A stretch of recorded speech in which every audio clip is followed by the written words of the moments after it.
എല്ലാവർക്കും reading stories എന്ന Malayalam YouTube ചാനലിലേക്ക് ഹാർദവമായ സ്വാഗതം. നിങ്ങൾ ഇന്ന് കേൾക്കാൻ പോകുന്നത് കോട്ടയം പുഷ്പനാഥ് എഴുതിയ ഡിറ്റക്റ്റീവ് നോവലായ ഹോട്ടൽ സൈക്കോ. കേൾക്കാം, ആസ്വദിക്കാം. ആ പേര് കൊള്ളാം, വളരെ യോജിച്ചത് തന്നെ. സ്ഥാനവും നന്നായിരിക്കുന്നു. നിയോൺ ബൾബിൽ മറിഞ്ഞു തെളിഞ്ഞ് നിറം പകർന്നു നിന്നിരുന്ന ബോർഡ് നോക്കി ജാക്സൺ എന്ന പേരുള്ള മെഡിക്കൽ ഏജന്റ് സ്വയം പറഞ്ഞു. കായലോരത്ത് കെട്ടിപ്പടുത്ത അരമതിലിൽ സൂട്ട് കേസ് വെച്ച് അയാൾ കുറെ സമയം നിന്നു. പടിഞ്ഞാറ് ആയിരം ആയിരം വൈദ്യുതി വിളക്കുകൾ നക്ഷത്രങ്ങൾ പൊട്ടിച്ചിട്ടതുപോലെ തിളങ്ങി നിന്നു.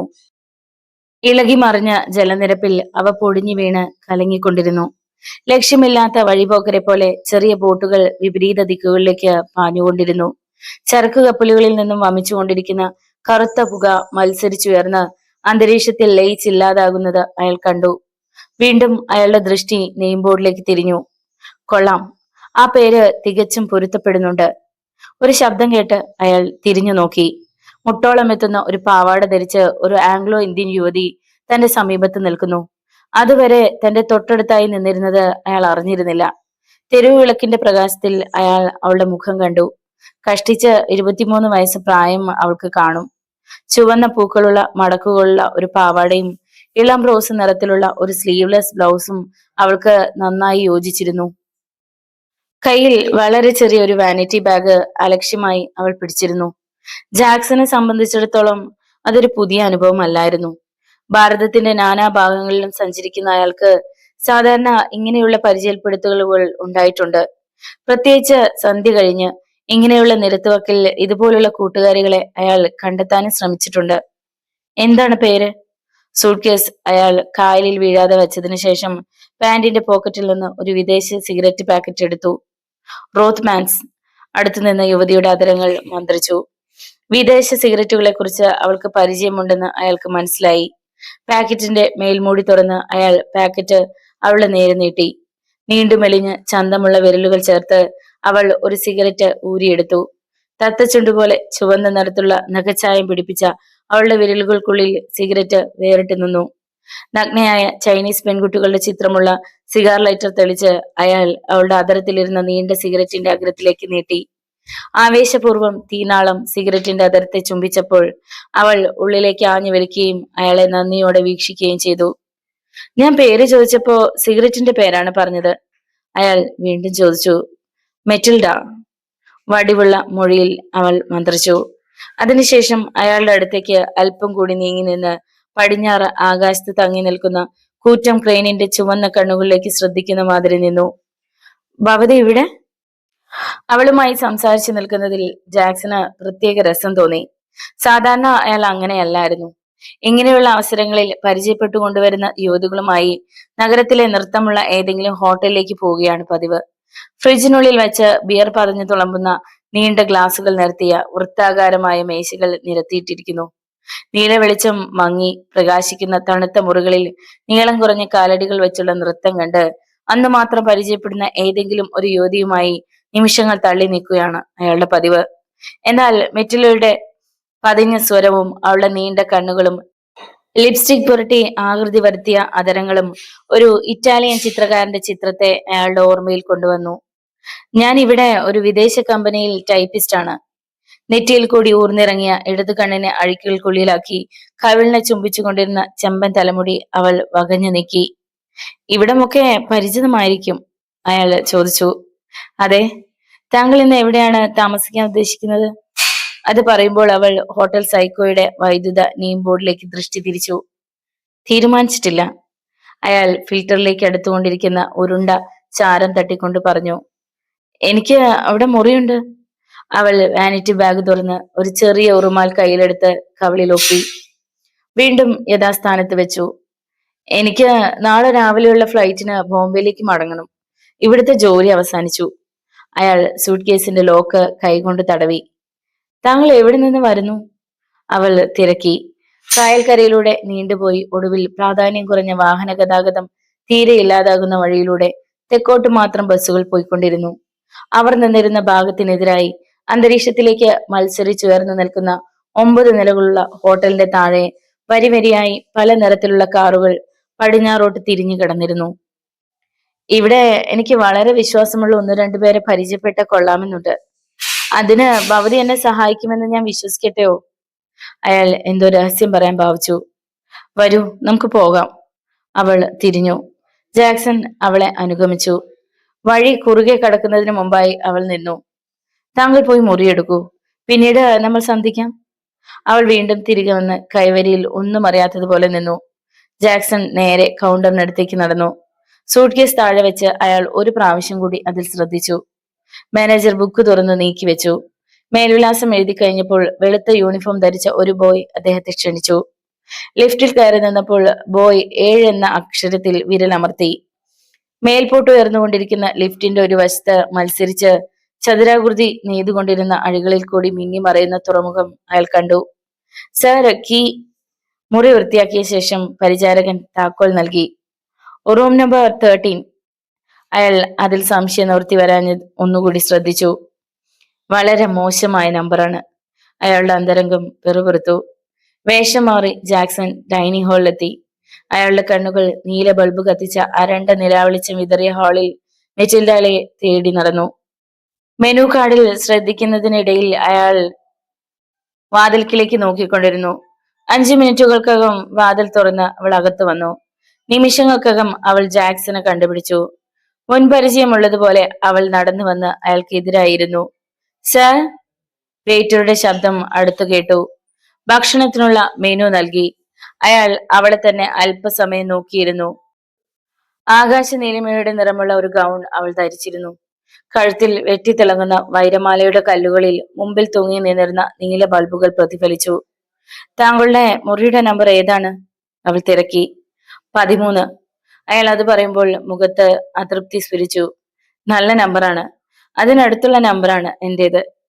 അവൾ ചൂണ്ടുവിരലിലെ നീണ്ട നഖം കൊണ്ട് കാർഡിൽ വരച്ചുകൊണ്ടിരുന്നു. പ്രിഫിക്സോ സഫിക്സോ? അയാൾ ട്രേയുമായി വന്ന വെയിറ്റർ കേൾക്കാതെ ചോദിച്ചു. സഫിക്സ്. അവൾ കാർഡ് മേശയുടെ മധ്യത്തിലിരുന്ന ഫ്ലവർ ഗ്ലാസിൽ ചാരി വെച്ചു. കുടിക്കാൻ? ബെയറുടെ ശബ്ദം. തണുത്ത ബിയർ. അയാൾ അത് പറയുമ്പോൾ അവളെ ശ്രദ്ധിച്ചു. അവൾക്കതിൽ വിസമ്മതമില്ലെന്ന് തോന്നി. നുരഞ്ഞു പതഞ്ഞ ബിയർ ഗ്ലാസുകൾ മേശയിൽ നിറഞ്ഞപ്പോൾ ബാൻഡ് സംഗീതം മുഴങ്ങി. ഡൈനിങ് ഹാളിന്റെ പല ഭാഗത്തായി വിദേശ മദ്യങ്ങൾ കഴിച്ച കപ്പൽ ജോലിക്കാരും വാടകയ്ക്ക് കൊണ്ടുവന്ന ഭാര്യമാരും സംഗീതത്തിൽ അത്ര താല്പര്യമില്ലാത്തവരായിരുന്നു. നിത്യസന്ദർശകരായ അവരെ സംബന്ധിച്ചിടത്തോളം അത് പുത്തിരിയല്ലായിരുന്നു. മണി 11 കഴിഞ്ഞു. കയ്യിൽ ചിത്രശലഭത്തിന്റെ ആകൃതിയിൽ പതിഞ്ഞിരുന്ന വാച്ചിൽ ശ്രദ്ധിച്ചുകൊണ്ട് അവൾ മന്ത്രിച്ചു. മതിയാക്കാം. അയാൾ കൈ തുടച്ചു. താങ്കൾ പോയിക്കോളൂ. അവൾ വാനിറ്റി ബാഗിൽ നിന്ന് റോസ് നിറത്തിലുള്ള ഉറുമാലെടുത്ത് അതിരത്തിലൊപ്പി. അയാൾ മുറിയിലെത്തി ഒരു സിഗരറ്റിന് തീ കൊളുത്തിക്കൊണ്ട് ജനാലയ്ക്കരികിൽ പോയി നിന്നു. തണുത്ത കാറ്റ് കടന്നു വന്ന് അയാളുടെ രക്തത്തിൽ കലർന്നുകൊണ്ടിരുന്ന ബിയറിന് പുതുജീവൻ നൽകിയപ്പോൾ സാധാരണ ഇങ്ങനെയുള്ള രാത്രികളിൽ ഉണ്ടാവാറുള്ള പല പഴയ സന്ദർഭങ്ങളും ഓർമ്മയിൽ പൊന്തി വന്നു. വാതിലിൽ ആരോ തട്ടുന്ന ശബ്ദം കേട്ടു. ആരാണ്? അയാൾ ചോദിച്ചു. മെറ്റിൽഡ. പുറത്തുനിന്ന് ശബ്ദം കേട്ടു. അയാൾ വാതിൽ തുറന്നു. മുറിക്കുള്ളിലെ പ്രകാശം അവളുടെ ലോലമായ വസ്ത്രത്തെ കടന്നാക്രമണം നടത്തി. വളരെ ലോലമായ ഒരു രാത്രി വസ്ത്രമാണ് അവൾ ധരിച്ചിരുന്നത്. പ്രകാശ സൂചികൾ അതിന്റെ ഇഴകളെ അതിലംഘിച്ച് മാതുകത്വം വഴിഞ്ഞൊഴുകുന്ന ശരീരത്തെ അയാൾക്ക് കാഴ്ചവെച്ചു. കടന്നു വരാം. അവൾ അകത്തേക്ക് കയറിയ ഉടനെ ജാക്സൺ വാതിൽ ചാരി. വാനിറ്റി ബാഗ് കിടക്കയിൽ വെച്ച ശേഷം അവൾ മുറിയാകെ ഒരു പരിശോധന നടത്തി. ജാക്സന്റെ സൂട്ട് കേസ് മേശയുടെ അടിയിൽ വെച്ചിരിക്കുന്നത് കണ്ടപ്പോൾ അവൾക്കെന്തോ സംശയം തോന്നി. മേശപ്പുറത്ത് യാതൊന്നുമില്ലാത്ത സ്ഥിതിക്ക് അത് അവിടെ വെക്കാമായിരുന്നു. എന്തെങ്കിലും രഹസ്യ വസ്തുക്കളാക്കും അതിന്റെ ഉള്ളിലെന്ന് അവൾ കരുതി. അയാൾ ആരാണെന്നും ജോലി എന്താണെന്നും ചോദിക്കാതെയാണ് അവൾ പരിചയപ്പെട്ടതും രാത്രിയിൽ ഏകയായി അയാളുടെ മുറിയിൽ കടന്നു വന്നതും. ഏതെങ്കിലും വ്യവസായ കമ്പനിയുടെ ഏജന്റ് ആയിരിക്കുമെന്നും അവൾ ഊഹിച്ചു. അതിനുശേഷം വളരെ സാവധാനത്തിൽ ചുവരലമാരി തുറന്ന് അതിനുള്ളിൽ നിന്ന് 2 ഗ്ലാസുകൾ പുറത്തെടുത്തു. അതിൽ പകുതി വീതം വിസ്കി നിറച്ചു. കൂജയിൽ നിന്ന് അല്പം വെള്ളം ചേർത്ത ശേഷം അയാൾ ഒരു ഗ്ലാസ് അവൾക്ക് നീട്ടി. സോഡയാണ് വേണ്ടത്. ഇന്നിങ്ങനെയാവാം. അയാൾ ചിരിച്ചു. യാതൊരു മടിയും പ്രകടിപ്പിക്കാതെ മെറ്റിൽഡ ഗ്ലാസ് വാങ്ങി ജാക്സൺ കയ്യിലെടുത്ത ഗ്ലാസിൽ മുട്ടിച്ച് ചിയേഴ്സ് പറഞ്ഞു. ഇനി നമുക്ക് പരിചയപ്പെടാം. അയാൾ ഗ്ലാസ് മേശയിൽ വെച്ചു. കസേര വലിച്ചിട്ടിരുന്ന് സിഗരറ്റിന് തീ കൊടുത്തു. ആദ്യം താങ്കളെ കുറിച്ച് തന്നെ ആവട്ടെ. അവൾ അയാളുടെ അനുവാദത്തിന് കാത്തു നിൽക്കാതെ ഒരു സിഗരറ്റ് എടുത്ത് ചുണ്ടിൽ വെച്ചു. എന്റെ പേര് ജാക്സൺ. ബോംബെയിലെ ഒരു ഇംഗ്ലീഷ് മരുന്ന് കമ്പനികളുടെ ഏജന്റാണ്. ഇവിടെ ആദ്യം വരികയാണ്. പരിചയക്കാരില്ല. എന്റെ പേര് താങ്കൾ അറിഞ്ഞു കഴിഞ്ഞു. ജോലിയും മനസ്സിലായി. അവിവാഹിതയാണ്, സ്വതന്ത്രയുമാണ്. അതാണല്ലോ ഇവിടെ തനിച്ചു കഴിയുന്നത്. കൂടുതൽ വിവരങ്ങൾ നമ്മുടെ ഇന്നത്തെ ബന്ധത്തിന് ആവശ്യമില്ലെന്ന് ഞാൻ കരുതുന്നു. വളരെ ലാഘവത്തോടെ പറഞ്ഞ ശേഷം അവൾ ജനാലയ്ക്കരികിൽ ചെന്ന് നിന്ന് കായലിലേക്ക് നോക്കി നിന്നു. എനിക്ക് ഭവതിയോട് ചില രഹസ്യങ്ങൾ തുറന്നു പറഞ്ഞാൽ കൊള്ളാമെന്നുണ്ട്. അയാൾ അല്പം കൂടി വിസ്കി ഗ്ലാസുകളിൽ പകർന്നു. അവൾ തിരിഞ്ഞു നിന്നു. അയാൾ പറയുന്നത് എന്താണെന്ന് അറിയാൻ മിറ്റലിലേക്ക് ആകാംക്ഷയുണ്ടായില്ല. അവളുടെ ജീവിതത്തിലെ കഴിഞ്ഞുപോയ രാത്രികളിൽ ആരും അവളോട് രഹസ്യങ്ങൾ പറഞ്ഞിട്ടില്ല. പറയേണ്ട ആവശ്യവും ഉണ്ടായിട്ടില്ല. ഒരു രാത്രി മാത്രം നീണ്ടു നിൽക്കുന്ന ബന്ധങ്ങൾക്കേ അവൾ വഴിപ്പെടാറുള്ളൂ. 2 തവണ ഒരിക്കലും ഒരാളുമായി അവൾ കഴിച്ചു കൂട്ടിയിട്ടില്ല. പിറ്റേന്ന് പകൽ സമയത്തോ സന്ധ്യാസമയത്തോ തലേന്ന് കണ്ട ആളെ സന്ധിക്കേണ്ടി വന്നാൽ അവൾ അതിന് ഇഷ്ടപ്പെട്ടിരുന്നില്ല. ജാക്സനോടും അതിൽ കൂടുതൽ ഒരടുപ്പം വച്ചു പുലർത്താൻ അവൾ ആഗ്രഹിച്ചില്ല. അതുകൊണ്ട് അയാൾ പറയാൻ പോകുന്ന രഹസ്യത്തിൽ അവൾക്ക് യാതൊരുവിധ താല്പര്യവും തോന്നിയതുമില്ല. പക്ഷേ അയാളുടെ സൂട്ട് കേസിൽ എന്താണെന്നുള്ളതെന്ന് അറിയാൻ അവൾക്ക് ആഗ്രഹമുണ്ടായിരുന്നു. വളരെ വില പിടിച്ചതും വിലയേറിയതുമായ ഒരു വസ്തു എന്റെ സൂട്ട് കേസിലുണ്ട്. അത് പരീക്ഷിച്ചറിയുവാൻ ഞാൻ ഭവതിയെ ക്ഷണിക്കുന്നു. അയാൾ സൂട്ട് കേസ് മേശയ്ക്കടിയിൽ നിന്നെടുത്ത് മേശപ്പുറത്ത് വെച്ചു. മെറ്റിൽഡ അടുത്തു വന്നു. അയാൾ സൂട്ട് കേസ് തുറന്ന് ചുവന്ന നിറത്തിലുള്ള ഒരു പട്ടുതുണി നീക്കിയപ്പോൾ ഏതാണ്ട് 3 സെന്റിമീറ്റർ വ്യാസമുള്ള തിളങ്ങുന്ന ലോഹം കൊണ്ട് നിർമ്മിച്ച കുറെ ടിന്നുകൾ ഒരു ഭാഗത്ത് അടുക്കിയിരിക്കുന്നത് അവൾ കണ്ടു. അതിൽ ഒരു ടിന്നെടുത്ത് ശ്രദ്ധയോടെ അയാൾ തുറന്നു. അതിനുള്ളിൽ നിന്ന് വെള്ള നിറത്തിലുള്ള ഒരു ഗുളിക അയാൾ കയ്യിലെടുത്തു. ഗ്ലാസിൽ കാൽ ഭാഗത്തോളം ഉണ്ടായിരുന്ന വിസ്കിയിൽ അയാൾ ഗുളിക നിക്ഷേപിച്ചു. ഗാഢ സൾഫ്യൂരിക് ആസിഡിൽ നാഗകഷ്ണം പതിക്കുന്നത് പോലെ അത് നുരയാൻ ആരംഭിച്ചു. നിമിഷ നേരത്തെ പ്രവർത്തനത്തിന് ശേഷം അത് നിശ്ചലമായി. ഇളം ചുമപ്പ് നിറത്തിലുള്ള ആ ലഹരി പദാർത്ഥം നിറം മാറി രസം പോലെയായി തീർന്നു. ശാസ്ത്രം കണ്ടിട്ടുള്ളതിൽ വെച്ച് ഏറ്റവും പുതിയ ഒരു മരുന്നാണിത്. ഇത് ഭവതി ഉപയോഗിച്ചു നോക്കൂ, അയാൾ ആവശ്യപ്പെട്ടു. ഇതിൽ വിഷമാണോ? മിറ്റൽഡയ്ക്ക് പരിഭ്രമം തോന്നി. താനൊരു ഊരാക്കുടുക്കിൽ അകപ്പെട്ടിരിക്കുകയാണെന്ന് ഒരു ബോധം അവളുടെ ഉപബോധ മനസ്സിൽ വളർന്നു പൊന്തി ബോധ മനസ്സിനെ കീഴടക്കി. എങ്കിൽ ഞാൻ അല്പം ഉപയോഗിച്ച് കാണിച്ചു തരാം. അയാൾ അതിൽ പകുതി തന്റെ ഗ്ലാസ്സിൽ പകർന്ന് ഒറ്റ വലിക്ക് കുടിച്ചു. അതിനുശേഷം ഒന്നും സംഭവിക്കാത്ത മട്ടിൽ അവളെ ശ്രദ്ധിച്ചു. ഗ്ലാസ് കയ്യിലെടുത്ത് തിരിച്ചു മറിച്ചു നോക്കിയ ശേഷം അവൾ അത് അതരത്തോട് അടുപ്പിച്ചു. മെറ്റിൽഡ ഗ്ലാസ്സിൽ 3/4 നിറഞ്ഞിരുന്ന തിളങ്ങുന്ന ദ്രാവകം വലിച്ചു കുടിക്കുന്നത് കണ്ടുകൊണ്ടിരുന്നപ്പോൾ ജാക്സന്റെ കണ്ണുകളുടെ കാഴ്ചശക്തി നഷ്ടപ്പെട്ടുകൊണ്ടിരുന്നു. അയാൾ ഇരു കൈകളും കൊണ്ട് കണ്ണുകൾ തിരുമ്മി വീണ്ടും നോക്കി. കൺപോളകൾക്കുള്ളിൽ അന്ധകാരം അരിച്ചരിച്ച് കടന്നുകൊണ്ടിരിക്കുന്നത് ഇരുട്ടിൽ അകപ്പെട്ടതുപോലെ പരുങ്ങി. ഒപ്പം തലയ്ക്ക് കയറിയ അബോധാവസ്ഥ അയാളുടെ മസ്തിഷ്കത്തെ കാർന്നു തിന്നുകൊണ്ടിരുന്നു. ഒരു വിധത്തിൽ അയാൾ സൂട്ട് കേസ് തപ്പിയെടുത്ത് തുറന്ന് അതിനുള്ളിലിരുന്ന ഒരു കുപ്പിയിൽ നിന്ന് ഒരു ക്യാപ്സൂൾ എടുത്ത് വായിലിട്ട് ഉമിനീരിൽ കലർത്തി വിഴുങ്ങി. പക്ഷേ അതിന്റെ പ്രവർത്തനം നടക്കുന്നതിന് മുമ്പ് അയാൾ കട്ടിലേക്ക് മറിഞ്ഞു. തലയ്ക്കുള്ളിൽ കൂടി വൈദ്യുതി കടന്ന് തിളങ്ങുന്ന ടങ്സ്റ്റൺ കമ്പികൾ പോലെ ചുരുളുകളായി തെന്നി മാറുന്നത് അയാൾ കണ്ടു. നക്ഷത്രങ്ങൾ പൊട്ടിച്ചിതറി മിന്നാമിന്നുകൾ പോലെ പറന്നു കളിക്കുന്നു. നവഗ്രഹങ്ങൾ അയാളെ സ്പർശിച്ചുകൊണ്ട് കറങ്ങി നീങ്ങുന്നു. ഒടുവിൽ എല്ലാം ഇരുളിൽ അലിഞ്ഞു ചേർന്നില്ലാതായി. Sir, sir! വാതിൽ തട്ടുന്ന ശബ്ദം കേട്ട് അയാൾ ഞെട്ടിയുണർന്നു. ആരേത്? ഉറക്കച്ചടവോടെ അയാൾ ചോദിച്ചു. Boy, bed coffee! പുറത്തുനിന്ന് ശബ്ദമുയർന്നു. ആടി ആടി അയാൾ വാതിൽ തുറന്നു. തലേന്ന് ധാരാളം മദ്യപിച്ച ഒരാളുടെ ലക്ഷണം അയാളുടെ കണ്ണുകളിൽ പ്രകടമായിരുന്നു. 2 കോഫി, അയാൾ പറഞ്ഞു. ബോയ് 2 കപ്പ് കാപ്പിയും സോസറും മേശപ്പുറത്ത് വെച്ച ശേഷം പോയി. പെട്ടെന്ന് അയാൾക്ക് മെറ്റിൽഡയുടെ കാര്യം ഓർമ്മ വന്നു. തന്റെ ബോസിൽ നിന്ന് ലഭിച്ചൊരു സന്ദേശം അനുസരിച്ചാണ് അയാൾ ആ പുതിയ ഗുളിക പരീക്ഷിക്കാൻ ഒരുമ്പെട്ടത്. തലേന്ന് പകൽ ഒരു കത്തും ഒപ്പം ഒരു പാഴ്സലും അയാൾക്ക് ലഭിച്ചിരുന്നു. എഴുത്തിൽ ആ ഗുളിക പരീക്ഷിക്കുന്ന വിധവും കൊടുത്തിരുന്നു. അതെന്തിനാണെന്നും അതിൽ നിന്നുണ്ടാകുന്ന പ്രത്യാഘാതങ്ങളും കത്തിൽ വിവരിച്ചിരുന്നില്ല. കൽക്കട്ടയിലുള്ള ഒരു മരുന്ന് നിർമ്മാണ കമ്പനിയിൽ അയാൾ ഏജന്റായി പ്രവർത്തിച്ചു. അതിൽ നിന്നും കൂടുതലായി ശമ്പളവും കമ്മീഷനും ലഭിക്കുമെന്നുള്ള വാഗ്ദാന പ്രകാരമാണ് അയാൾ അവിടെ നിന്ന് ബോംബെയിൽ എത്തിയത്. വന്ന അന്ന് തന്നെ അയാൾക്ക് 1000 രൂപ അഡ്വാൻസായി ലഭിച്ചു.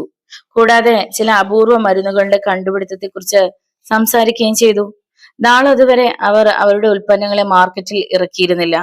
പ്രധാനമായും അവർ കമ്പോളത്തിൽ ഇറക്കാൻ ഉദ്ദേശിച്ചിരുന്ന വളരെ അത്ഭുതപൂർവമായ പ്രവർത്തനം നൽകുന്ന ഒരു ടാബ്ലറ്റ് ആയിരുന്നു അത്. ഇന്ന് വരെ ആരും ഇറക്കിയിട്ടില്ലാത്ത ആ മരുന്നിന്റെ ഗുണം അയാൾ പരിശോധിച്ചറിഞ്ഞതാണ്. ആ ഗുളിക കഴിച്ചാൽ ഉടൻ തന്നെ ഏത് മനക്കട്ടിയുള്ളവനും അറിയാതെ ഒരു ലൈംഗിക പ്രചോദനം ഉണ്ടാകുന്നു. ഒടുവിൽ അത് മൂർധന്യ ദശയിലെത്തുന്നു. അയാളുടെ ഞരമ്പുകളിൽ കൂടി ഉന്മാദത്തിന്റെ ഒരു ശക്തി പ്രവഹിക്കാൻ തുടങ്ങുന്നു. അയാൾ ആനന്ദ തുന്തിലനാവുന്നു. ഒരു സ്ത്രീയുമായി വീഴ്ചയിൽ ഏർപ്പെടുന്നത് പോലെയുള്ള അനുഭവം അയാൾക്കുണ്ടാകുന്നു. ഒടുവിൽ അത് സുഖത്തിന്റെ പാരമ്യതയിൽ എത്തിച്ചേരുന്നു. ഏതാണ്ട് അരമണിക്കൂർ സമയം ആ സുഖാനുഭവം അയാൾക്ക് ലഭിക്കുന്നു. ആ ഗുളിക മാർക്കറ്റിൽ ഇറങ്ങിയാൽ വേശ്യാവൃത്തിയെ ഉന്മൂലന നാശം ചെയ്യാമെന്ന് അത് കണ്ടുപിടിച്ച ശാസ്ത്രജ്ഞൻ പ്രഖ്യാപിച്ചതായി അയാളുടെ ബോസ് പറയുകയുണ്ടായി. അതിന്റെ ഫോർമുലയ്ക്ക് വേണ്ടി 3 ലക്ഷം രൂപയാണ് കമ്പനി വാഗ്ദാനം ചെയ്തിരിക്കുന്നത്. പക്ഷെ അതുവരെ അതിന്റെ രഹസ്യം വിട്ടുകിട്ടിയില്ല. സാമ്പിൾ ഗുളികകൾ ലഭിച്ചുവെന്ന് മാത്രം. പക്ഷേ തലേന്ന് ലഭിച്ച പാഴ്സലിലെ ഗുളികകൾ അതല്ലായിരുന്നുവെന്ന് അയാൾക്ക് ആകൃതി കൊണ്ട് മനസ്സിലായി. അത് പരീക്ഷിക്കുവാൻ വേണ്ടിയായിരുന്നു അയാളെ ചുമതലപ്പെടുത്തിയത്. ഒരു സ്ത്രീക്ക് ആ ഗുളിക വിസ്കിയിൽ കലർത്തി കൊടുക്കാനായിരുന്നു നിർദ്ദേശം. എന്തെങ്കിലും കുഴപ്പം നേരിടുകയാണെങ്കിൽ അതിനുള്ള പരിഹാരത്തിനായി വേറൊരു ക്യാപ്സൂളും അതിൽ വേറൊരു ടിന്നിൽ അടക്കം ചെയ്തിരുന്നു. മെറ്റിൽഡയോട് ചോദിച്ച് ഇനി അവൾക്കുണ്ടായ അനുഭവം അറിയാനൊക്കൂ. അവൾക്ക് സംഭവിച്ചുകൊണ്ടിരുന്ന ഭാവഭേദങ്ങൾ മനസ്സിലാക്കുവാൻ അയാൾക്ക് കഴിഞ്ഞില്ല. അതിനു മുമ്പ് അയാൾ ബോധരഹിതനായി പോയി. ജാക്സൺ കുളിമുറിയുടെ നേരെ നോക്കി. വാതിൽ അടഞ്ഞു കിടക്കുന്നു. അവൾ കുളിമുറിയിലായിരിക്കുമെന്ന് കരുതി അയാൾ 5 മിനിറ്റ് സമയം കൂടി കാത്തു. പക്ഷെ അവൾ ഇറങ്ങി വരികയുണ്ടായില്ല. വാതിൽ തട്ടി അവളെ വിളിക്കുവാൻ തീരുമാനിച്ച് അയാൾ എണീറ്റു. പെട്ടെന്ന് കാലിൽ എന്തോ തടഞ്ഞതുപോലെ അയാൾക്ക് തോന്നി. താഴേക്ക് ശ്രദ്ധിച്ചു. ചുവന്ന പൂക്കളുള്ള മടക്കുകളുള്ള പാവാടയും സ്ലീവ്ലെസ് ബ്ലൗസും നിലത്ത് കിടക്കുന്നു. കുളിമുറിയുടെ നേർക്ക് എടുത്തു വെച്ച വലതുകാൽ അയാൾ പിന്നോട്ട് വലിച്ചു. വസ്ത്രങ്ങളിൽ അയാൾ വീണ്ടും ശ്രദ്ധിച്ചു. അയാൾ കുളിമുറിയുടെ വാതിൽ തട്ടാതിരുന്നത് നന്നായി എന്ന് തോന്നി. അറിയാതെ അയാളുടെ ഹൃദയത്തിൽ ഒരു വികാരത്തിന്റെ ആവേശം ആളിക്കത്തി. മെറ്റിൽഡയുടെ വസ്ത്രങ്ങളെല്ലാം തന്നെ മുറിക്കുള്ളിൽ കിടക്കുന്നു. അവൾ കുളിമുറിയിൽ എങ്ങനെയായിരിക്കും നിൽക്കുക? ആ രൂപം അയാളുടെ ചിന്താമണ്ഡലത്തിൽ ഒരു ഇക്കിളി സൃഷ്ടിച്ചുകൊണ്ടിരുന്നു. പുറത്ത് നഗരം ഉണർന്നിരുന്നില്ല. തെരുവ് വിളക്കുകൾ മഞ്ഞ നിറത്തിൽ അപ്പോഴും കത്തി നിന്നിരുന്നു. തലേന്ന് രാത്രി മഴ പെയ്തതിന്റെ ലക്ഷണമായി താർ റോഡിൽ അവിടെ എവിടെയായി കാണപ്പെട്ട കുഴികളിൽ മഴവെള്ളം തങ്ങിക്കിടന്നിരുന്നു. വളവ് തിരിഞ്ഞ് ഒരു സ്ത്രീ ഉറക്കച്ചടവോടെ വസ്ത്രം വാരിച്ചുറ്റി നടന്നു പോകുന്നത് അയാൾ കണ്ടു.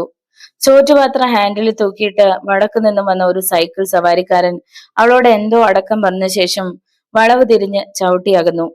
കഴിഞ്ഞ രാത്രിയിൽ ജാക്സനെ സംബന്ധിച്ചിടത്തോളം ഒരു നഷ്ടമായിരുന്നു. അതിസുന്ദരിയായ ഒരു യുവതിയുമായി അബോധാവസ്ഥയിൽ ഗാഠനിദ്രയിൽ കഴിഞ്ഞുകൂടുക. അവളുമായി അധിക സമയം സംസാരിക്കുവാൻ പോലും അയാൾക്ക് കഴിഞ്ഞില്ല. അന്ന് രാത്രിയിൽ അവളെ ലഭിക്കുമെന്ന് യാതൊരു ഉറപ്പുമില്ല. അവൾക്ക് സംഭവിച്ച അനുഭവം നേരിട്ടറിഞ്ഞ് റിപ്പോർട്ട് ചെയ്യണമെന്നായിരുന്നു ബോസിന്റെ നിർദ്ദേശം. അത് നടക്കാതെ വന്നിരിക്കുകയാണ്. അതുകൊണ്ട് ഒരു രാത്രി കൂടി അവളെ പരീക്ഷിക്കേണ്ടിയിരിക്കുന്നു. എന്റെ കൂടെ അന്ന് കഴിഞ്ഞുകൂടാമെന്നേ അവൾ പറഞ്ഞുള്ളൂ. ഇന്നൊരു പക്ഷേ അവൾക്ക് വേറെ ഏതെങ്കിലും എൻഗേജ്മെന്റ് കാണാതിരിക്കില്ല.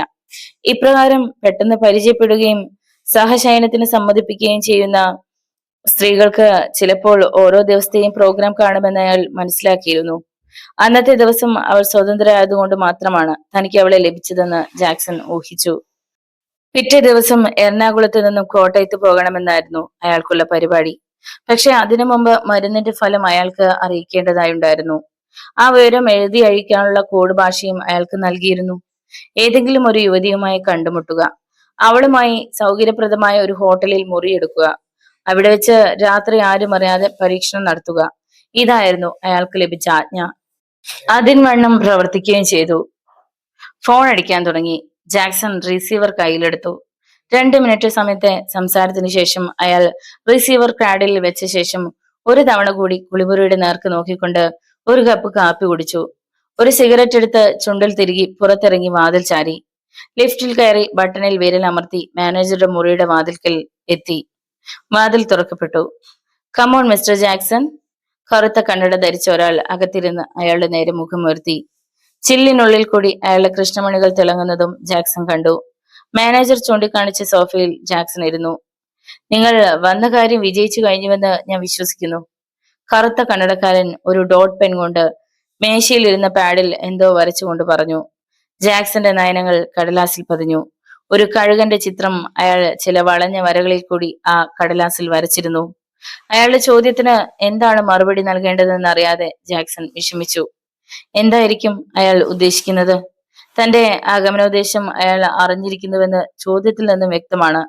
പക്ഷേ അത്ര രഹസ്യമായി വെച്ചിരിക്കുന്ന ഒരു വിവരം മാനേജറെ എപ്രകാരം ധരിപ്പിക്കും? തനിക്ക് ലഭിച്ചിരിക്കുന്ന വിവരം മാനേജറോട് പറയുന്നത് തന്റെ ബോസിനോട് ചെയ്യുന്ന ഒരു വഞ്ചനയായിരിക്കുമെന്ന് അയാൾക്ക് ബോധ്യമുണ്ടായിരുന്നു. പക്ഷേ അയാൾ വരച്ച കഴുകന്റെ ചിത്രം ജാക്സന് ആശാവഹമായ ഒരു അറിയിപ്പായിരുന്നു. തനിക്ക് ലഭിച്ച ബോസിന്റെ കത്തിന്റെ ചുവട്ടിലും ഇതുപോലൊരു കഴുകന്റെ അടയാളം ഇട്ടിട്ടുണ്ടായിരുന്നു. കഴുകൻ ചിഹ്നമാണ് ബോസും ഹോട്ടൽ മാനേജറും തമ്മിൽ ബന്ധമുള്ളതിന്റെ സൂചനയാണ് ആ ചിത്രം. ഇല്ല. ജാക്സൺ ഫിൽറ്ററിനെ സമീപിച്ചുകൊണ്ടിരിക്കുന്ന തീ ഒരിക്കൽ കൂടി പ്രകാശിപ്പിച്ചിട്ട് മേശപ്പുറത്ത് വച്ചിരുന്ന വായു പൊളിച്ചുകൊണ്ടിരുന്ന ചീങ്കണ്ണിയുടെ ആകൃതിയിലുള്ള ആഷ്ട്രയിൽ തിരുകി. കഴുകൻ, മേശപ്പുറത്തിരിക്കുന്ന ഭീമത്സത തെളിക്കുന്ന ചീങ്കണ്ണി, എല്ലാം ഏതോ നിഗൂഢതയും ഭീകരതയും ഒളിഞ്ഞിരിക്കുന്ന രഹസ്യ ചിഹ്നങ്ങളായി ജാക്സന് തോന്നി. തന്റെ ബോസും ഹോട്ടൽ സൈക്കോയുടെ മാനേജരും ഒരു ചങ്ങലയിലെ പ്രധാന കണ്ണികളാണ്. തന്നെ അവർ ഏതോ നിഗൂഢോദ്ദേശത്തിന് കരുവാക്കിയിരിക്കുകയാണ്. എന്താണെന്ന് വ്യക്തമാക്കുന്നില്ല. എന്തുകൊണ്ടില്ല? വിശദീകരണം ആവശ്യമാണ്, മാനേജർ തറച്ച സ്വരത്തിൽ പറഞ്ഞു. അയാളുടെ കൃഷ്ണമണികൾ അപ്പോഴും ജാക്സന്റെ നേരെ രണ്ട് വജ്രസൂചികൾ പോലെ ആഴ്ന്നിറങ്ങി അയാളുടെ കരളിൽ സ്പർശിക്കുന്നതായി അനുഭവപ്പെട്ടു. ജാക്സൺ തലേന്ന് രാത്രി നടന്ന സംഭവം വിശദീകരിച്ചു കൊടുത്തു. അത് കേട്ടുകൊണ്ടിരുന്നപ്പോൾ കറുത്ത കന്നടക്കാരനായ മാനേജറുടെ മുഖത്ത് യാതൊരു ഭാവവ്യത്യാസങ്ങളും പ്രകടമായി കണ്ടില്ല. ഒരു സാധാരണ കാര്യം ശ്രദ്ധിക്കുന്നത് പോലെ അയാൾ ചുണ്ടിൽ കടിച്ചു പിടിച്ചിരുന്ന ചുരുട്ട് കയ്യിലെടുക്കാതെ സാവധാനം ഉള്ളിലേക്ക് വലിച്ച് രണ്ട് കോണുകളിലൂടെ പുക വിട്ടുകൊണ്ടിരുന്നു. എയർ കണ്ടീഷൻ ചെയ്ത മുറിക്കുള്ളിൽ തണുപ്പ് കൂടുതലുണ്ടെന്ന് ജാക്സന് തോന്നി. അയാൾ ചീങ്കണ്ണിയുടെ വായിലേക്ക് വെറുതെ നോക്കി. മാനേജർ മേശയുടെ ഒരു മൂലയിൽ വെച്ചിരുന്ന രണ്ട് കൈകൾ കോർത്തിണക്കി പിടിച്ചിരുന്ന ചുരുട്ടുപെട്ടി ജാക്സന്റെ മുന്നിലേക്ക് നീക്കി വെച്ചു. മടിക്കാതെ അയാൾ ഒരു ചുരുട്ട് കയ്യിലെടുത്ത് അതിന്റെ പുറമെയുള്ള കവർ ഊരി വിരലുകൾക്കിടയിലിട്ട് ചീങ്കണ്ണിയുടെ വായിൽ തിരുകി. അതിനുശേഷം തീപ്പെട്ടി എടുത്ത് തുറന്ന് കൊള്ളി വലിച്ചെടുത്ത് ചുട്ടിന്റെ ഉരുണ്ട അറ്റത്ത് ഒരു ദ്വാരം നിർമ്മിച്ച് കടിച്ചു പിടിച്ചു. നിങ്ങൾ ശരിയായി പ്രവർത്തിച്ചില്ല. മെറ്റിൽഡയ്ക്ക് എന്ത് പ്രത്യാഘാതമാണ് സംഭവിച്ചുകൊണ്ടിരിക്കുന്നതെന്ന് നിങ്ങൾ അറിയേണ്ടതായിരുന്നു. അത് ഇവിടെ വെച്ച് പരീക്ഷിച്ചറിയേണ്ടതാണെന്നല്ലേ നിങ്ങൾക്ക് ലഭിച്ചിരുന്ന നിർദ്ദേശം? നിങ്ങൾ മരുന്ന് കഴിക്കരുതായിരുന്നു. മാനേജർ ചുരുട്ട് വീണ്ടും വായിൽ തിരുകി. തന്റെ കൂടെ കഴിഞ്ഞുകൂടിയ യുവതിയുടെ പേരും മാനേജർ അറിഞ്ഞിരിക്കുന്നു. മാനേജറും മെറ്റിൽഡയും കൂടിയാണ് തന്നെ പരീക്ഷിക്കുന്നതെന്ന് ജാക്സന് തോന്നി. മെറ്റിൽഡ കായൽക്കരയിൽ വെച്ച് തന്നെ ഹോട്ടൽ സൈക്കോയിലേക്ക് ക്ഷണിച്ചതിന്റെ ഉദ്ദേശം അപ്പോഴാണ് അയാൾക്ക് മനസ്സിലായത്. ആ മരുന്ന് കഴിച്ച എന്തെങ്കിലും അപകടം മെറ്റിൽഡയ്ക്ക് സംഭവിച്ചാൽ തന്റെ ചുമലിൽ ചാരാനായിരുന്നു അവരുടെ ഉദ്ദേശമെന്ന് ജാക്സൺ ഊഹിച്ചു. താൻ അവരുടെ ഒരു കരുവായി മാറിയിരിക്കുകയാണ്. ആ യുവതിയെ വിശ്വസിപ്പിക്കാൻ വേണ്ടിയായിരുന്നു ഞാൻ കഴിച്ചത്, ജാക്സൺ വിശദീകരിച്ചു. നിങ്ങൾ ചെയ്തത് തെറ്റായിപ്പോയി. ആദ്യം അവൾക്ക് കുറെ മദ്യം കൊടുക്കണമായിരുന്നു. അവൾ ലഹരി ബാധിച്ചു കഴിയുമ്പോൾ നിങ്ങൾ ആ ഗുളിക കൊടുത്താൽ മതിയായിരുന്നു. സാരമില്ല, ഇന്ന് വേറൊന്നുകൂടി പരീക്ഷിച്ചു നോക്കൂ. ഇന്നുകൂടി സമയം തന്നിരിക്കുന്നു, മാനേജർ പഴയ സ്വരത്തിൽ പറഞ്ഞു. ജാക്സൺ ആശ്വാസത്തോടെ നെടുവേർപ്പെട്ടു. ശരി, നിങ്ങൾക്ക് മുറിയിൽ പോകാം. ഒരു കാര്യം വിട്ടുപോയി, മെറ്റിൽഡ എന്തു ചെയ്യുന്നു? മാനേജർ തിരക്കി. അവൾ കുളിമുറിയിലാണ്. ശരി, ഇന്ന് ബുദ്ധിപൂർവം പ്രവർത്തിക്കൂ. മാനേജർ ചുരുട്ട് കയ്യിലെടുത്ത് തിരിച്ച് ചാരം തട്ടിയ ശേഷം അയാൾ വീണ്ടും ചുണ്ടിൽ വെച്ചുകൊണ്ട് കഴുകന്റെ ചിത്രത്തിൽ ചില മിനുക്കുപണികൾ നടത്തിക്കൊണ്ടിരുന്നു. ജാക്സൺ പുറത്തു വന്ന് ലിഫ്റ്റിനടുത്തെത്തി. അത് മുകളിലേക്ക് ഉയർന്നു പോകുന്നത് ജാക്സൺ നോക്കി നിന്നു. മെറ്റിൽഡയുടെ രൂപം ജാക്സന്റെ മനോമുകുരത്തിൽ തെളിഞ്ഞു വന്നു. അവൾ കുളിമുറിയിൽ നിന്ന് പുറത്തു വന്ന് വേഷം മാറിയിരിക്കും. മുറിയുടെ വാതിൽക്കിലെത്തി ഒരു മിനിറ്റ് നിന്നു. അവൾ വേഷം മാറുകയായിരിക്കും. 3 തവണ വാതിൽ തട്ടി. ഉള്ളിൽ നിന്നും യാതൊരു മറുപടിയും ഉണ്ടായില്ല. ജാക്സൺ വാതിൽ തുറന്ന് ഉള്ളിൽ പ്രവേശിച്ചു. അപ്പോഴും മെറ്റിൽഡ മുറിക്കുള്ളിൽ ഉണ്ടായിരുന്നില്ല. അയാൾ കട്ടിലിന് ചുവട്ടിലേക്ക് നോക്കി. വസ്ത്രങ്ങൾ അവിടെ കിടക്കുന്നു. അല്പസമയം സംശയത്തിൽ നിന്നതിനു ശേഷം ജാക്സൺ ജനാലക്കരികിൽ പോയി നിന്നു. കുളിമുറിയിൽ ഇത്രയും സമയം അവൾ എന്തെടുക്കുകയായിരിക്കണം? അവളുടെ അടിവസ്ത്രങ്ങൾ വരെ മുറിക്കുള്ളിൽ ഇട്ട ശേഷമാണ് അവൾ കുളിമുറിയിൽ കയറിയിരിക്കുന്നത്. ഒരുപക്ഷെ ആ മരുന്നിന്റെ ശക്തി അവളുടെ ലജ്ജ എന്ന ബോധത്തെ ഹനിച്ചിരിക്കണം. അതാണോ മരുന്നിന്റെ ശക്തി? ജാക്സൺ 2 മിനിറ്റ് സമയം കൂടി കാത്തുനിന്ന ശേഷം കുളിമുറിയുടെ വാതിൽക്കിലെത്തി. 2-3 തവണ അയാൾ കുളിമുറിയുടെ വാതിൽ തട്ടി. ഉള്ളിൽ നിന്ന് യാതൊരു അനക്കവുമില്ല. ചെവിയോർത്തു നോക്കി. ജലത്തുള്ളികൾ ഇറ്റിറ്റ് വീഴുന്ന ശബ്ദം. വലതു കൈ ഹാൻഡിലിൽ പിടിച്ചു തിരിച്ച് ജാക്സൺ കുളിമുറിയുടെ വാതിൽ തുറന്ന് ഉള്ളിലേക്ക് നോക്കി.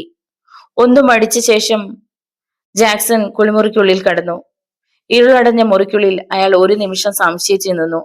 ചുവരിൽ പതിച്ചിരിക്കുന്ന പ്ലാസ്റ്റിക് സ്വിച്ചിൽ വിരൽ സ്പർശിച്ചുകൊണ്ട് അയാൾ എന്തു ചെയ്യണമെന്നറിയാതെ പകച്ചു. മെറ്റിൽഡ, മെറ്റിൽഡ! ജാക്സൺ വിളിച്ചു. മറുപടി ഉണ്ടായില്ല. അവക്ക് എന്ത് സംഭവിച്ചിരിക്കും? അയാളുടെ അന്തരംഗം പിറുപിറുത്തു. ഏതോ ഹോട്ടലിലെ കുളിമുറിയിൽ മരിച്ചു കിടന്നിരുന്ന ഒരു നർത്തകിയുടെ കഥ ഒരിക്കൽ പത്രത്തിൽ വായിച്ച വിവരം അയാളുടെ സ്മൃതി മണ്ഡലത്തിൽ കടന്നു വന്നു.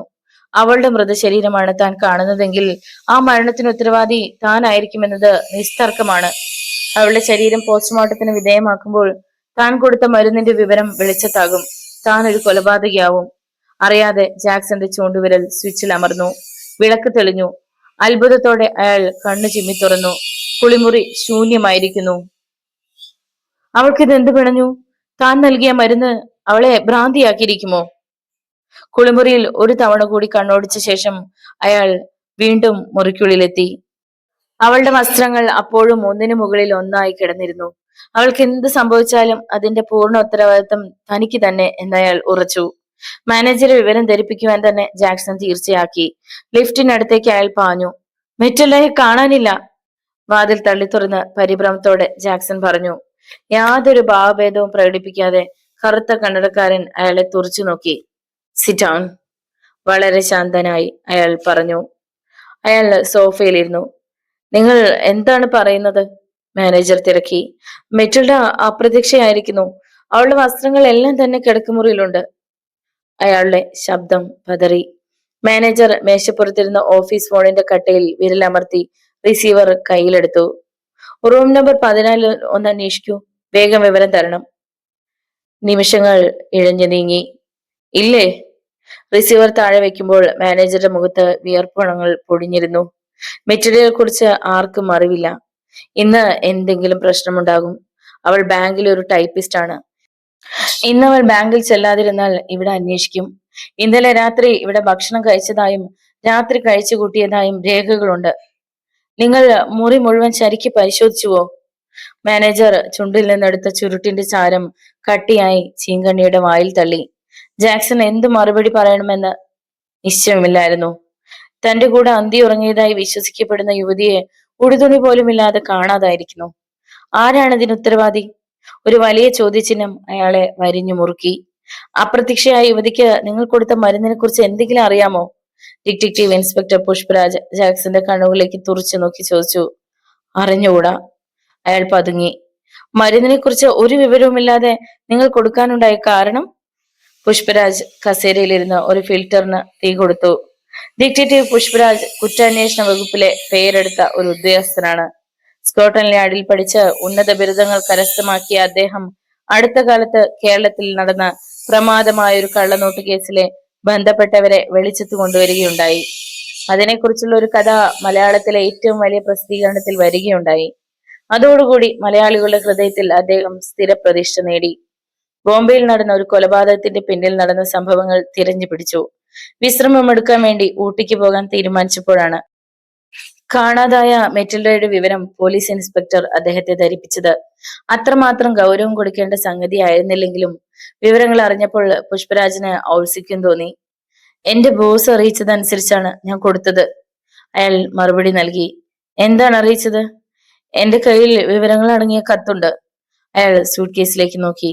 ശരി, അതെടുക്കൂ. നിങ്ങൾ കൊടുത്ത മരുന്നിനെ കുറിച്ചുള്ള എല്ലാ വിവരവും അതിലുണ്ടോ? പുഷ്പരാജ് അന്വേഷിച്ചു. ഉണ്ട്. അതേ മരുന്ന് വേറെയുണ്ടോ? കാണട്ടെ. ജാക്സൺ സൂട്ട് കേസ് തുറന്ന് തനിക്ക് ലഭിച്ച പാഴ്സൽ എടുത്ത് തുറന്നു. അയാളുടെ കൈകൾ അറിയാതെ വിറയ്ക്കാൻ തുടങ്ങി. തിരിച്ചും മറിച്ചും അയാൾ പരിശോധിച്ചു. അതിനുശേഷം പാഴ്സലിന് പുറത്തെഴുതിയിരുന്ന മേൽവിലാസത്തിൽ വൃഥ ശ്രദ്ധിച്ചു. സംശയം തിരിഞ്ഞ് വീണ്ടും നോക്കി. ആ പെട്ടിക്കുള്ളിൽ യാതൊന്നുമില്ലായിരുന്നു. അതിന് പുറത്തെഴുതിയിരുന്ന മേൽവിലാസം വരെ മാഞ്ഞിരിക്കുന്നു. ഇതിൽ യാതൊന്നും കാണാനില്ല. ആരോ മോഷ്ടിച്ചിരിക്കുന്നു. ഒരുപക്ഷെ മെറ്റിൽഡ തന്നെ ആയിരിക്കും. വേറെ ആരും ഈ മുറിയിൽ കയറിയിട്ടില്ല. അയാൾ ആകെ പരിഭ്രമിച്ചതുപോലെ കാണപ്പെട്ടു. എന്തു ചെയ്യണമെന്നറിയാതെ കുഴങ്ങി. നിങ്ങൾ എന്താണ് പറയുന്നത്? നിങ്ങൾ മരുന്ന് കൊടുത്തെന്ന് സമ്മതിക്കുന്നു. അതോടൊപ്പം യുവതിയെ കാണാനില്ലെന്ന് അവകാശപ്പെടുന്നു. അവളുടെ വസ്ത്രങ്ങൾ മുഴുവനും ഈ മുറിയിൽ തന്നെ ഉണ്ട് താനും. നഗ്നയായ ഒരു യുവതി എപ്രകാരം ഈ മുറി വിട്ടു പോകും? എപ്പോഴാണ് പോയതെന്നും നിങ്ങൾക്ക് അറിഞ്ഞുകൂടാ. പുഷ്പരാജന്റെ വിശാലമായി നെറ്റിയിൽ ചുളിവുകൾ ഉയർന്നു. അല്പനേരത്തേക്ക് നിശബ്ദത മുറിക്കുള്ളിൽ ദിക്കറിയാതെ പതുങ്ങി നടന്നു. എല്ലാവരും മുഖത്തോട് മുഖം നോക്കി. ആർക്കും ഒന്നും പറയുവാനില്ലായിരുന്നു. ജാക്സന്റെ മുഖത്ത് വിയർപ്പ് തുള്ളികൾ പ്രത്യക്ഷപ്പെട്ട് ഒന്നു ചേർന്ന് ചാലുകളായി ഒഴുകി. അയാൾക്ക് രക്ഷപ്പെടാനുള്ള ഏക ആശ്രയമായിരുന്ന പാഴ്സലിലെ രേഖകളും മരുന്നും നഷ്ടമായിരിക്കുന്നു. ഹോട്ടൽ മാനേജരെ കുറിച്ച് അന്വേഷണ ഉദ്യോഗസ്ഥന്മാരെ ധരിപ്പിച്ചാൽ എന്താണെന്നും അദ്ദേഹം ചിന്തിച്ചു. പക്ഷേ അതിന് മതിയായ തെളിവുകളില്ലായിരുന്നു. മെറ്റിൽഡയെ കണ്ടുപിടിച്ചില്ലെങ്കിൽ അവളുടെ അന്തർധാനത്തിന് താൻ ഉത്തരവാദിയാണെന്ന് അയാൾ ഉറപ്പിച്ചു. ഏതോ നിഗൂഢമായ കരങ്ങൾ ഇതിന് പിന്നിൽ പ്രവർത്തിച്ചിട്ടുണ്ടെന്ന് അയാൾക്ക് മനസ്സിലായി. മാനേജർക്ക് അതിൽ ശരിയായ പങ്കുണ്ട്. അയാൾ തന്റെ മേൽ എല്ലാം അടിച്ചേൽപ്പിക്കുവാൻ ശ്രമിക്കുകയാണ്. പുഷ്പരാജ് പാന്റിന്റെ കീശയിൽ നിന്ന് കനം കുറഞ്ഞ 2 കയ്യുറകൾ വെളിയിലെടുത്തു. അത് ധരിച്ചുകൊണ്ട് അദ്ദേഹം മെറ്റിൽഡയുടെ വസ്ത്രങ്ങൾ ഓരോന്നായി എടുത്തു. ഓരോ വസ്ത്രങ്ങളും എടുത്തു കഴിഞ്ഞപ്പോൾ അദ്ദേഹം അത്ഭുതത്തോടെ ബ്രേസിയറിലേക്ക് നോക്കി. അത് കയ്യിലെടുക്കാതെ നിമിഷങ്ങളോളം അതിൽ തന്നെ ശ്രദ്ധിച്ചിരുന്നു. എന്തു സംഭവിച്ചു? ഇൻസ്പെക്ടർ ചോദിച്ചു. ഇതിന്റെ പിന്നിലുള്ള കൊടുക്ക് വേർപെടുത്തിയിട്ടില്ല.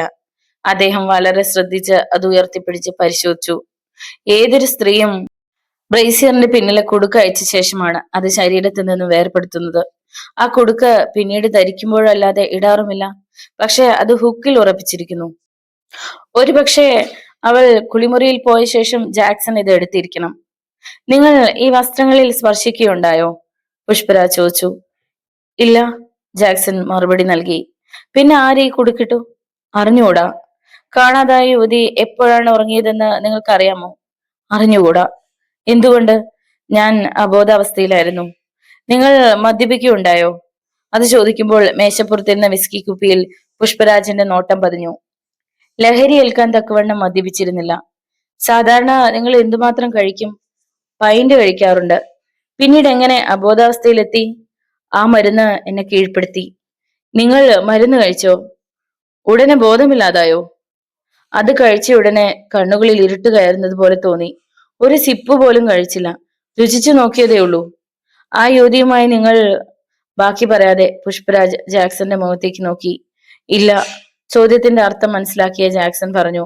ഏതായാലും കാണാതായ യുവതിക്ക് എന്ത് സംഭവിച്ചു എന്നത് അറിയുന്നത് വരെ നിങ്ങൾ തന്നെയായിരിക്കും അതിന്റെ ഉത്തരവാദി. പുഷ്പരാജ് മാനേജറുടെ നേരെ തിരിഞ്ഞു. അതെ, 14 നമ്പർ മുറിയിലാണ്. മാനേജർ അതുവരെ നടന്ന സംഗതികളിൽ അത്ര ഗൗരവം നൽകാതെ പറഞ്ഞു.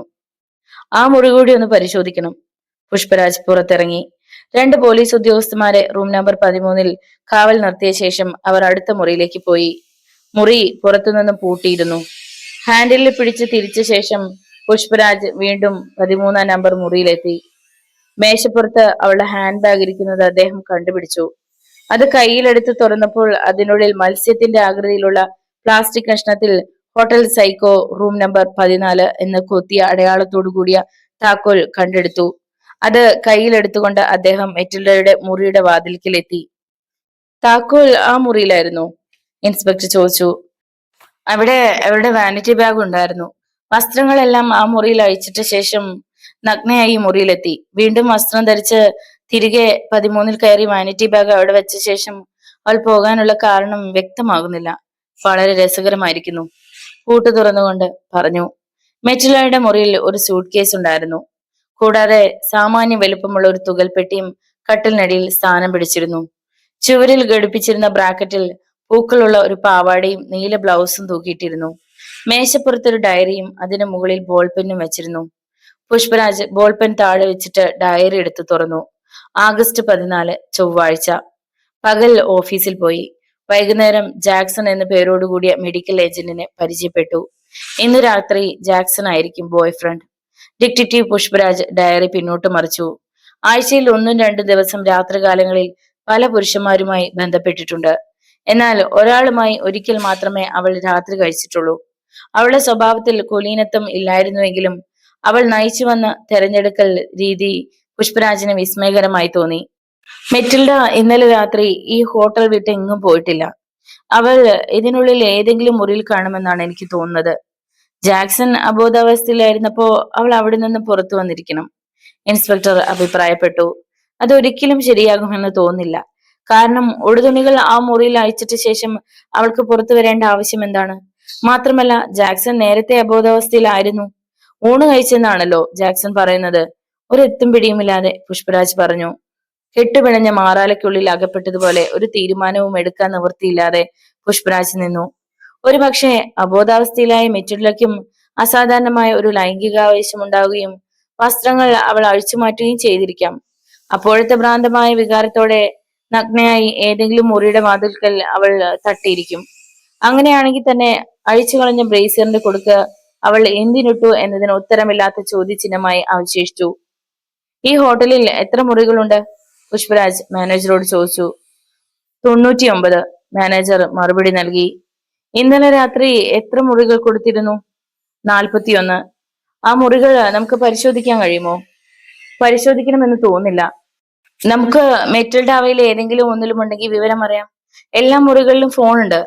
എങ്കിൽ ഒന്ന് അന്വേഷിക്കൂ, ഇൻസ്പെക്ടർ മാനേജറോട് പറഞ്ഞു. എല്ലാ മുറിയിലും വിളിച്ചു ചോദിച്ചറിയാൻ 30 മിനിറ്റിൽ കൂടുതൽ സമയമെടുത്തു. പക്ഷേ അതിന് ലഭിച്ച മറുപടി ആശാവഹമായിരുന്നില്ല. ചിലതിന് പരുഷമായ മറുപടി ലഭിച്ചു. ഉണ്ടെങ്കിൽ ആരെങ്കിലും സമ്മതിക്കുമോ? പുഷ്പരാജ് ചോദിച്ചു. തീർച്ചയായും. മാനേജറുടെ മറുപടിയിൽ ആ വാക്കിന്റെ അർത്ഥവും ധ്വനിച്ചിരുന്നു. രാത്രി സമയത്ത് ഈ ഹോട്ടലിലെ ലിഫ്റ്റ് പ്രവർത്തിച്ചിരുന്നതായി മനസ്സിലാക്കാൻ കഴിയുമോ? കുറെ സമയം കുടുക്കിട്ട് വെച്ചിരുന്ന ബ്രേസറിലേക്ക് നോക്കി നിന്ന ശേഷം പുഷ്പരാജ് അന്വേഷിച്ചു. വാച്ചറോട് അന്വേഷിച്ചാൽ അറിയാം. മാനേജർ റിസീവർ എടുത്ത് നമ്പർ ഡയൽ ചെയ്തു. ഇരുവശവും മുട്ടിനിന്ന കൊമ്പൻ മീശയുള്ള വാച്ചർ എത്തി. അയാളുടെ നോട്ടവും ഭാവവും ഒരു ആരാച്ചാർക്ക് പറ്റിയതായിരുന്നു. രാത്രിയിൽ എത്ര മണിക്കാണ് നിങ്ങൾ ഡ്യൂട്ടിയിൽ പ്രവേശിച്ചത്? പുഷ്പരാജ് ചോദ്യം ആരംഭിച്ചു. 10 മണി മുതൽ. അയാൾ ഒന്നും മനസ്സിലാകാതെ ഓരോരുത്തരുടെയും മുഖത്തും സൂക്ഷിച്ചു നോക്കി. നിങ്ങൾ ഏതെങ്കിലും സമയത്ത് ഉറങ്ങുകയുണ്ടായോ? ഇല്ല, ഉണർന്നിരുന്നു. 10 മണിക്ക് ശേഷം ആരെങ്കിലും ഹോട്ടൽ വിട്ട് പുറത്തു പോയതായി അറിയാമോ? രണ്ടാമത്തെ ഷോ കഴിഞ്ഞ് ചിലർ കാറുമായി വന്നു. ആരും തന്നെ പുറത്തു പോയിട്ടില്ല. തീർച്ചയാണോ? അതെ. അയാൾ പറഞ്ഞതിൽ അസത്യം മറിഞ്ഞിരിക്കുന്നുണ്ടെന്ന് ആർക്കും തോന്നിയില്ല. രാത്രി സമയം എപ്പോഴെങ്കിലും എന്തെങ്കിലും പ്രത്യേക ശബ്ദം കേട്ടതായി ഓർക്കുന്നുണ്ടോ? ആലോചിച്ച് പറഞ്ഞാൽ മതി. വാച്ചറുടെ നെറ്റിയിൽ മാംസപേശികൾ ദീർഘമായ രേഖകൾ സൃഷ്ടിച്ചു. അയാൾ എന്തോ ഓർമ്മിച്ച് കണ്ടുപിടിക്കാൻ ശ്രമിക്കുന്നത് പോലെ തോന്നി. ഉവ്വ് സർ, ഞാൻ കേട്ടു. ഒരു കരച്ചിൽ. ശരിയാണ്, ഒരു സ്ത്രീയുടെ കരച്ചിൽ. ഒരല്പനേരമേ അത് നീണ്ടു നിന്നുള്ളൂ.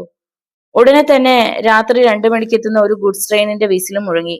ആ വിസിൽ മുഴക്കത്തിൽ കരച്ചിലിന്റെ ശബ്ദം പിന്നീട് കേട്ടില്ല. എല്ലാവരും പരസ്പരം മിഴിച്ചു നോക്കി. ഒരു സ്ത്രീയുടെ നിലവിളി? പുഷ്പരാജ് സ്വയം മന്ത്രിച്ചു. വീഡിയോ ഇഷ്ടമായാൽ എല്ലാവരും ഒന്ന് ലൈക്ക് ചെയ്ത്, ഷെയർ ചെയ്ത്, സബ്സ്ക്രൈബ് ചെയ്ത് സപ്പോർട്ട് ചെയ്യുക. നിങ്ങളുടെ വിലയേറിയ അഭിപ്രായങ്ങളും നിർദ്ദേശങ്ങളും കമന്റ് ബോക്സിൽ രേഖപ്പെടുത്തുക. വീണ്ടും കാണാം. നന്ദി.